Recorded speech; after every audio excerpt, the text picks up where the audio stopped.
Your time on Food Network Hotline has expired. To add more time, say refresh. The Food Network is known for many iconic shows, but every show must come to an end. Here is the real reason Food Network canceled these 10 popular shows. Emeril Live.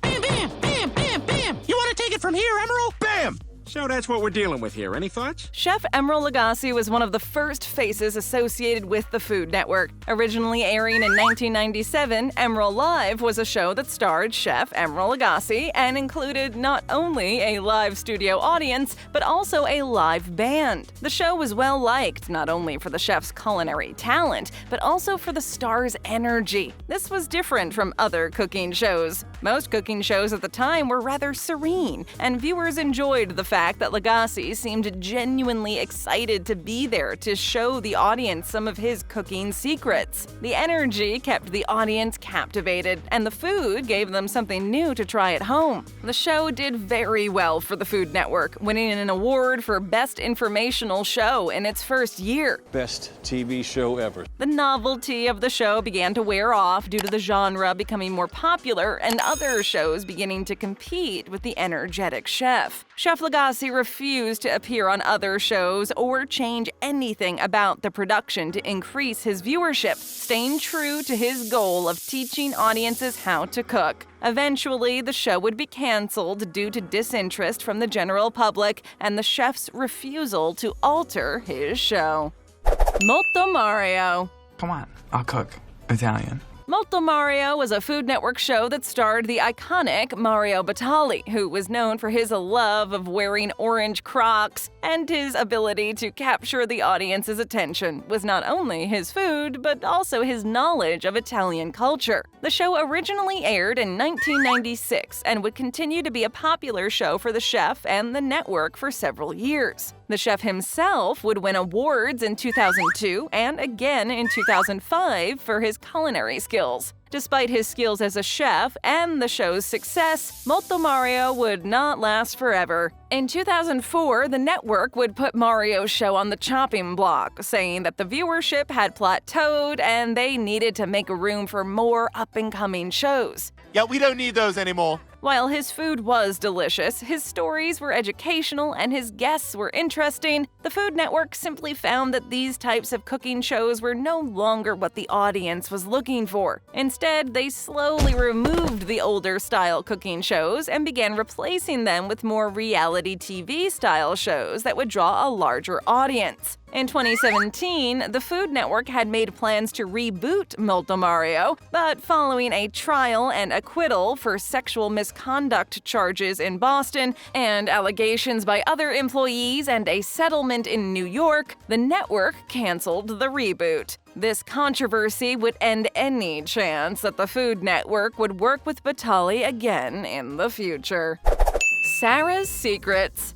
I'll seal Sarah's secret exit door first. The host of Sara's Secrets, Sara Moulton, had built a name for herself well before her first show would air on the Food Network in 1996. The show would be titled Cooking Live, and Chef Moulton was less than happy to be hosting the show at the beginning. She stated in an interview that during the first screen test, her hands shook the whole time and she felt extremely stressed. Despite her initial doubts and discomforts, the show would stay on the air until 2002, at which point Chef Moulton would move on to start a new show, Sara's Secrets, seemingly having gotten over her initial fears and doubts about hosting a television show. Sara's Secrets would go on for 4 years, teaching audiences quick and easy recipes to include in their busy lives. I need real food, something that'll stick to my rib. In 2006, the Food Network would drop Chef Moulton and her show, and when asked why her show had been taken off the air, the chef stated that it was not her decision and that the network had dropped her to move on to newer and more exciting cooking shows that are popular among viewers even now. This was a fate that Sara Moulton would share with many other past Food Network chefs that were not suited for the direction the network was planning on going. East meets West. Where am I having dinner tonight, Frank? I'm kind of in the mood for Asian fusion.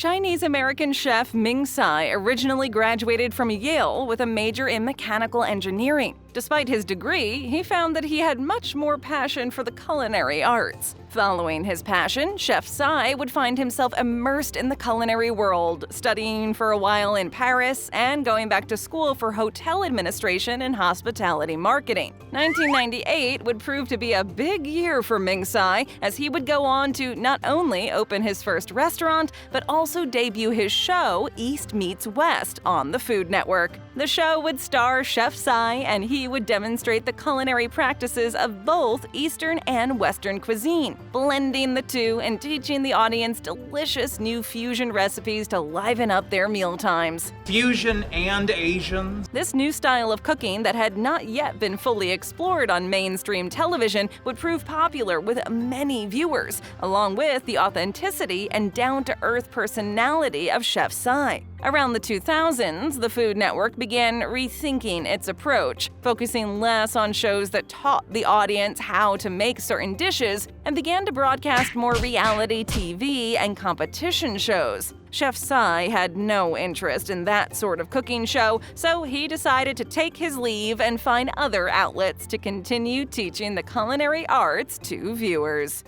Bobby's Dinner Battle. This is the fiercest, most important dinner party of their lives. Chef Bobby Flay was one of the Food Network's longest-airing stars, getting his Food Network start in 1996 when he starred in a show called Grillin' and Chillin'. The show would help him make a larger name for himself in the culinary world, and he would go on to star in another show called Bobby's Dinner Battle. This was a reality TV competition show that saw home cooks from across America compete with a minimal budget and a time limit to make the best three-course dinner for Chef Flay to judge. Oh my God, it's Bobby Flay! Despite the hype that the Food Network would attempt to create around the show, it felt as if it never truly got off its feet. While the concept seemed like it might be a good one, it just fell flat. The show wasn't what people were expecting from the Food Network channel at the time, and as such, viewership never really reached the heights that the network had hoped it would. The show was short-lived, with a small viewership and a seemingly uninterested audience. The show just fell flat right out of the gate and would not pull the numbers needed to be considered successful and worth continuing. Ace of Cakes. Cake? Heard about this cake stuff. Ace of Cakes debuted in 2005 on the Food Network. The show's host, Duff Goldman, owned a successful confectionery business. The show went on for 11 successful seasons, highlighting the inner workings of the business, from dealing with suppliers and customers to the actual creation of some of the intricate and complicated confections. Viewers enjoyed this glimpse into the day-to-day operations of the business, even if the situations were a bit embellished to make it more interesting for television. This style of show would feel a little more genuine than most of the others that Food Network had aired in the past, showing real people doing real jobs. We're making a cake from scratch, and I helped. Despite a long and successful run, the Food Network decided to cancel the show, stating that all good things must come to an end. Despite the show ending, they kept Duff Goldman around due to his popularity with viewers. Goldman himself would decide he wanted to try something different, moving to LA and opening a new business. While it may seem silly to cancel a show that had been doing so well for so many seasons,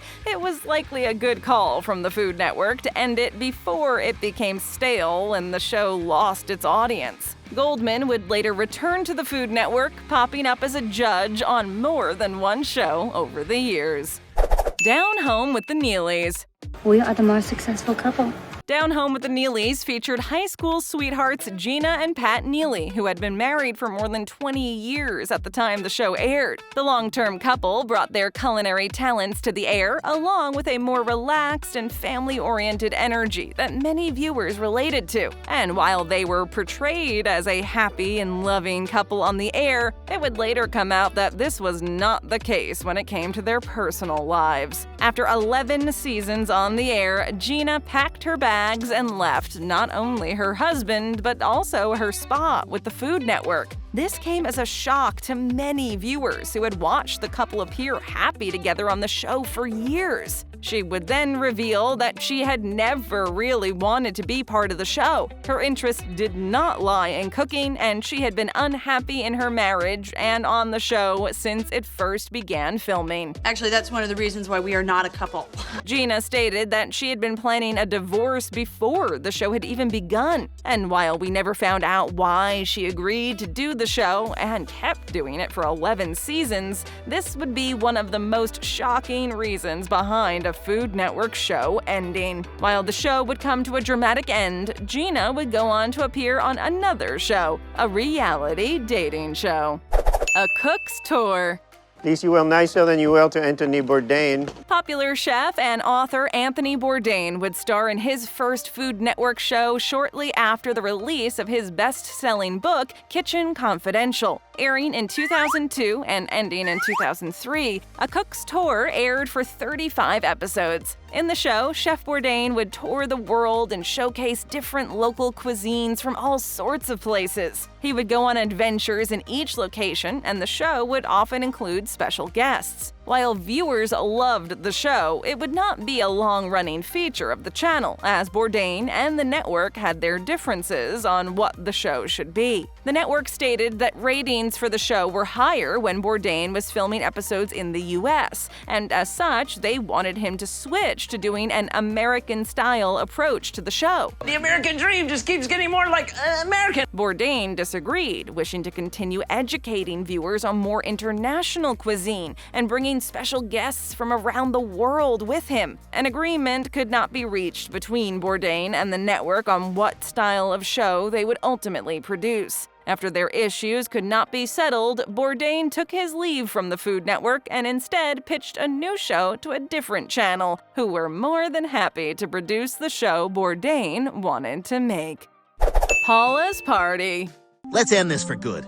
How? The same way Paula Deen got her cooking show taken off the air. Paula Deen is a popular and well-known person in the culinary television world. Originally starting with her own catering service and restaurant, she moved on to a full-time career with the Food Network in 2002 with the show Paula's Home Cooking, which would eventually lead her to Paula's Party. While many viewers had fallen in love with Paula Deen's loud personality, there was also a contingent that disliked her and thought that she was simply too much. Whether you loved her or hated her, you could not deny that her shows were once popular. Her show would be a nod to the more classic cooking shows that people had enjoyed in the past on the Food Network, though it would have a bit more of a comedic edge and higher energy than past cooking shows had. But her popularity would not last forever. By saying the one word you can't come back from. Deen's downfall began around 2012 as her show's ratings slowly began to drop. Eventually, she had become too expensive for the Food Network to keep around much longer. Her true downfall would come when she admitted to making racist comments,